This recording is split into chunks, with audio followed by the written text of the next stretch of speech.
There's 1 hour left to vote in Indiana, and eyes will be on Vigo County as the votes are counted tonight. Good afternoon to you. I'm Susan Dinkle. It's Election Day, Tuesday, November 3rd. Our team coverage of Campaign 2020 continues for you at this hour. We're live as voting hours wind down, and we're looking at a historic streak on the line in Vigo County. Plus, we're following concerns in the region about unrest on this election day. First, as voting is winding down, let's take you to one of the many voting locations in Vigo County. News 10's Sarah Lehman leads our team coverage with an update from the polls. Susie, polls here in Indiana close in just a little less than an hour. I'm here at the Vigo County Annex, where is one location you can vote here in Vigo County. As you can see here, people, well, you can't see them now, but we did see some people going in and out earlier, about a dozen people voting here still, and they still have time. Again, voting centers in Indiana close at 6 Eastern. Illinois voting centers close at 7 Central Time. We're looking at record-breaking voter turnout across the Wabash Valley. Vigo County Clerk Brad Newman told me early voting numbers in Vigo County totaled about 35,000 votes. Newman told me he believes we will see 10 to 15,000 more votes today. He says today is going to be all about patience. He doesn't think they'll have first numbers until at the earliest 8:30 or 9 o'clock tonight. That's because he says he's expecting around 50,000 votes in Vigo County, a number he says this county has never seen.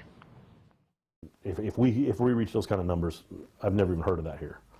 I've heard of some big numbers, but I've never heard. I mean, I think we're tracking all-time record.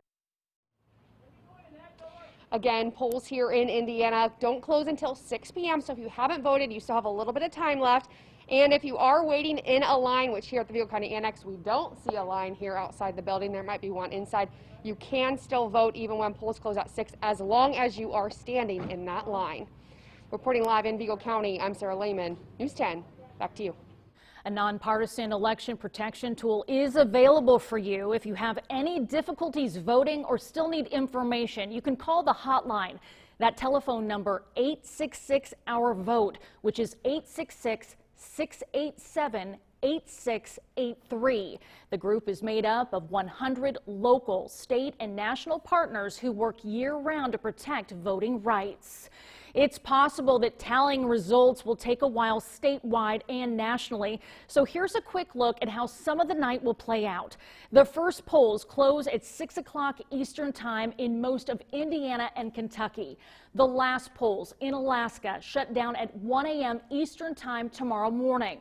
In some states, ballot counting started today. However, 28 states allow counting to begin before Election Day. CBS News points out that the tallying in many states will extend beyond election night, which has always been true.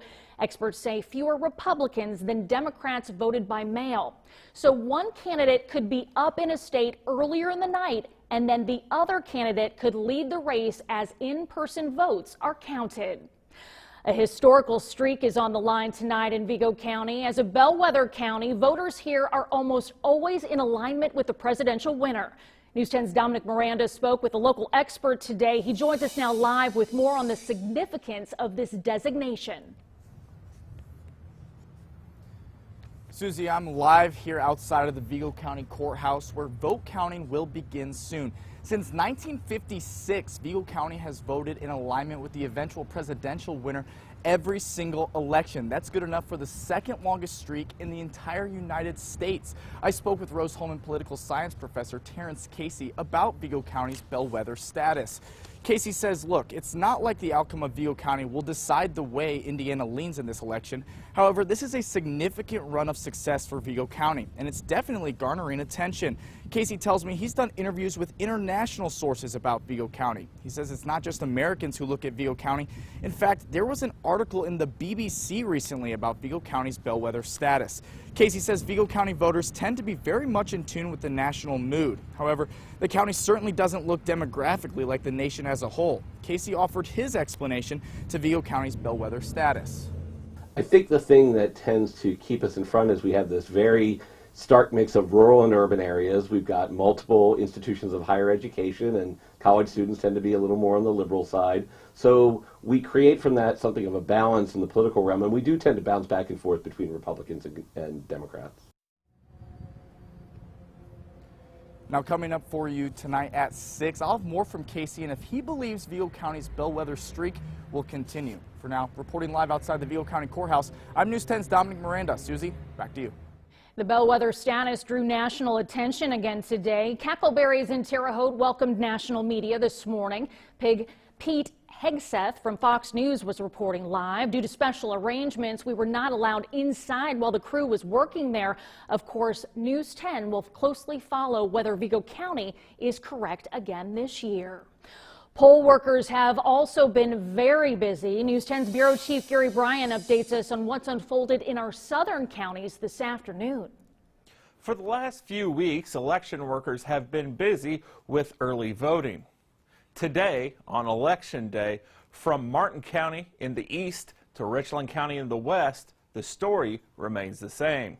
County clerks around the valley say they are expecting double the turnout this year. That's in comparison to the last presidential election in 2016. That expectation is due to an already high amount of voters casting their ballots early. Starting over in Illinois, early votes equaled 25% of registered voters in Lawrence County. In Richland County, that number went up to 30%. Jasper County had more than 1,600 early votes. Also in Illinois, Crawford County saw around 4,000 folks come out early. In Indiana, Martin County had counted more than 3,000 early votes and votes by mail. Now get this. Knox County had just shy of 6,000 votes, whereas Daviess County broke that barrier at more than 6,300. I'd like to see that trend continue from here on out, but it remains to be seen.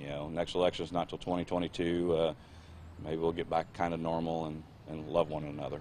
At the top of the hour, I'll have more on how things have been going here in Knox County. Working from home in Vincennes, Gary Bryan, News 10. We here at News 10 will continue election coverage for you all night long. We have special CBS coverage as well as special reports with local updates. Of course, you can catch us on My Fox 10 at 10 o'clock Eastern and at 11 for News 10 Night Watch. We're also keeping you updated online over at WTHI-TV.com and on the News 10 app.